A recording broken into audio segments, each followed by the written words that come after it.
Good morning, Little Masters, and welcome back to today's Tolkien Times. I'm the Man of the West, also from the Prancing Pony podcast. Let's get started with Week 40's Word Nerd Wednesday. Now, I've really enjoyed our long comfort read on Third Age Thursdays as we celebrate Bilbo and Frodo's birthdays at a long-expected party. And while this has given us a chance to look at a lot of words over the last 6 weeks, I want to shift gears today and pull this week's Word Nerd Wednesday subject from our Second Age Saturday readings as we've been going through Aldarion and Eärendil from Unfinished Tales. Now, a few times now, we've spoken about the harbor founded by Aldarion at the mouth of the river Gwathlo, the haven of Vinje Londe. Now, today I want to look at its name and maybe, if time allows, a bit of its history as well. Now, first, let's look at the word itself. After all, this is Word Nerd Wednesday, and that's the most important part of this. Christopher Tolkien translates Vinje Londe for us as New Haven, describing it as the Númenórean harbor established by Tar Aldarion at the mouth of the river Gwathlo, afterwards called Lond Dire. Now, we'll come back to that last bit when we talk about the history of the place. But let's break down the word into its two obvious components, Vinje and Londe. Now, for the first part, Vinje, we're going to take a look at a couple of issues of Vinyar Tengwar. Now, a quick aside for folks who are still starting out on their Tolkien journey and haven't necessarily encountered this rather niche publication. Vinyar Tengwar is a linguistic journal published by the Elvish Linguistic Fellowship. They're a group that focuses on a scholarly study of Tolkien's invented languages. Now, Carl Hostetter, author of The Nature of Middle-earth, who sometimes stops by here with incredibly helpful comments on these Word Nerd Wednesday posts, currently leads the ELF and is the editor of Vinyar Tengwar. You'll also often hear me reference Parma Eldalamberon. Now, that's another journal put out by the ELF, edited by Christopher Gilson. Anyway, all that to say that my sources for research on this are not limited to, trust me, bro. So in Vinyar Tengwar, number 47, in a piece edited by Patrick Wynne, we learn that Vinje is a Quenya word that means young, and it comes from the root win, W-I-N. There was also a deleted entry for Winja, Vinje with a W, right? Meaning new, fresh, young, and that's in VT number 45. We see this word in one other place that I could track down, Vinyamar. Now, you might recall that was the city built by Turgon in Nevrast that was abandoned when he and his people moved to Gondolin. Its name means new home.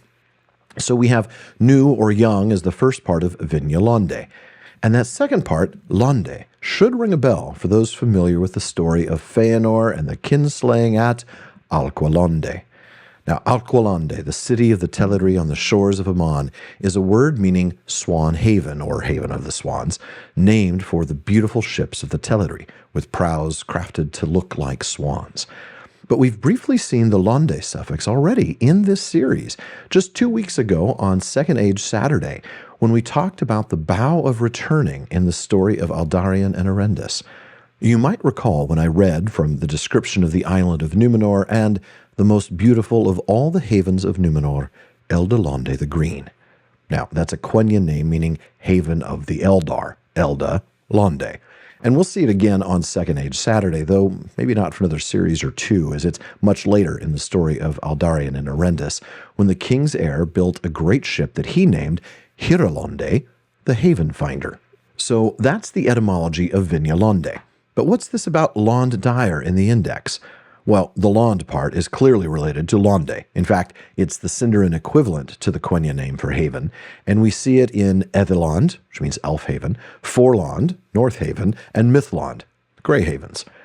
Christopher Tolkien translates this, Lond Dire, as the Great Haven, though it was also known as Lond Dire Eneth, which he says is the Great Middle Haven, meaning, as he writes in Appendix D to the history of Galadriel and Celeborn, the haven between the havens of Lindon in the north and Pelargir on the Anduin.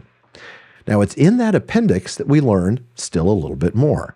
First, earlier in the history of Galadriel and Celeborn, we read that Sauron was driven away southeast after great slaughter at Sarn Ford, the crossing of the Branduin.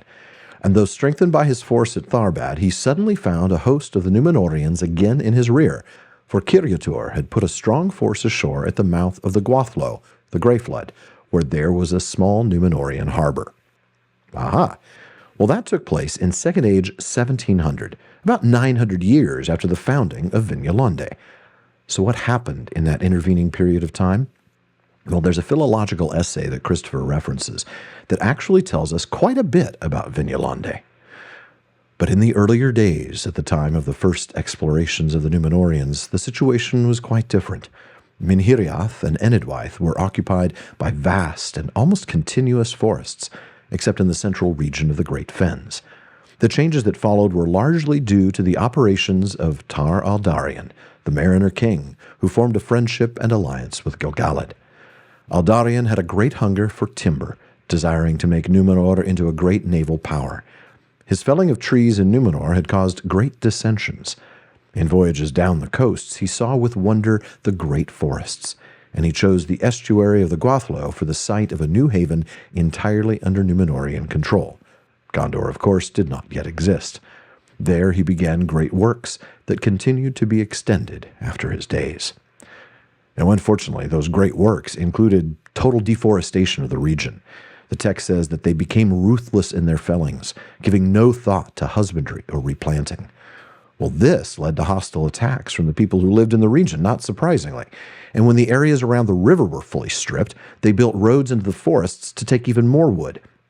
Tolkien continues, "The devastation wrought by the Númenóreans was incalculable.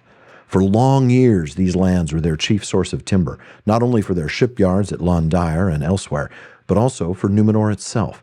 Shiploads innumerable passed west over the sea.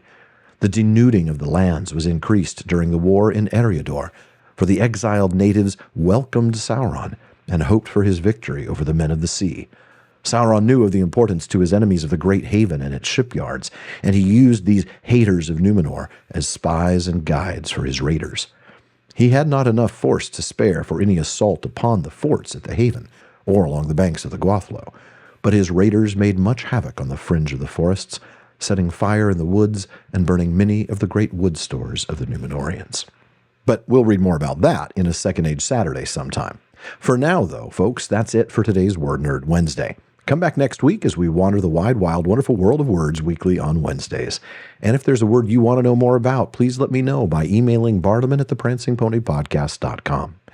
Please visit patreon.com/TolkienTimes to learn how you can support the show, get an ad-free feed, a monthly hangout with me, a bonus weekly episode, and more.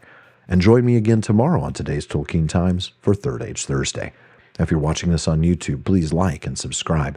Please follow or subscribe in your podcast apps and follow @Tolkien Times on all your social media. Finally, as Faramir says, go with the goodwill of all good men.